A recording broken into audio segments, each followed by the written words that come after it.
சிவப்பு சேல கட்டிக்கிட்டு வேப்பிலையும் எடுத்துக்கிட்டு வேர்காட்டு கருமாறி ஆடி வந்தாளாம். அவள் விருப்புடனே தொழுபவரின் வினைகளையே ஓடவிட்டு பொறுப்புடனே நம்மை காக்க ஆடி வந்தாளாம். மாரியம்மா கருமாரியம்மா. மாரியம்மனுக்கு உகந்த வழிபாடு இந்த எலுமிச்சை மாலை போடுதல். இப்பொழுது ஆடி மாத மத்தியிலே இருக்கின்றோம்.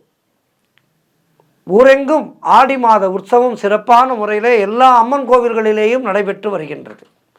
நம்முடைய தமிழர்களுடைய மிகப்பெரிய ஒரு நல்ல விஷயம் என்னவென்றால்,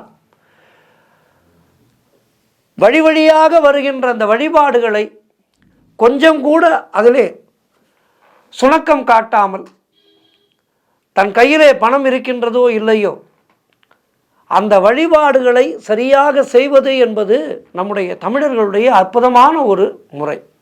அந்த வகையிலே இந்த ஆடி மாத உற்சவம் என்பது சின்னஞ்சிறு கோவில்களிலே கூட மிக மிக பிரம்மாண்டமான முறையிலே செலவு செய்து நடத்தி கொண்டிருக்கின்றார்கள் மக்கள்.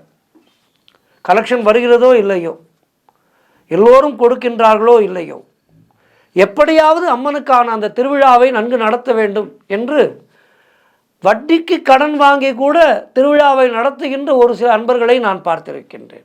அந்த வகையிலே நம்முடைய தமிழகமானது தெய்வக நம்பிக்கையிலே, தெய்வத்துக்கு செய்கின்ற ஆராதனைகளிலே எந்த விதமான குறைகளையும் வைக்காமல் தெய்வத்துக்கு செய்கின்ற ஒரு அற்புதமான இனம் நம்முடைய தமிழ் இனம்.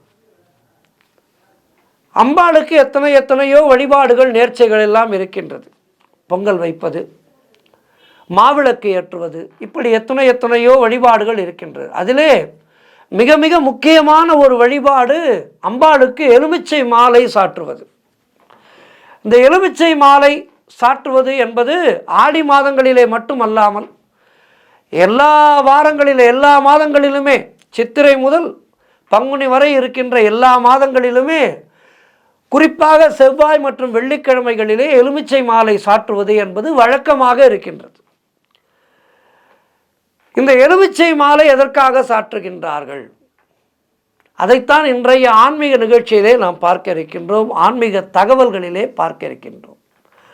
ஆடி மாதம் மற்றும் தை மாதங்களிலே, குறிப்பாக எல்லா மாதங்களிலேயும் சாற்றலாம், குறிப்பாக ஆடி மாதம் மற்றும் தை மாதங்களிலே அம்மனுக்கு எலுமிச்சை மாலை சாற்றுவது என்பது மிக மிக ஒரு முக்கியமான வழிபாட்டு முறையாக இருந்து கொண்டிருக்கின்றது.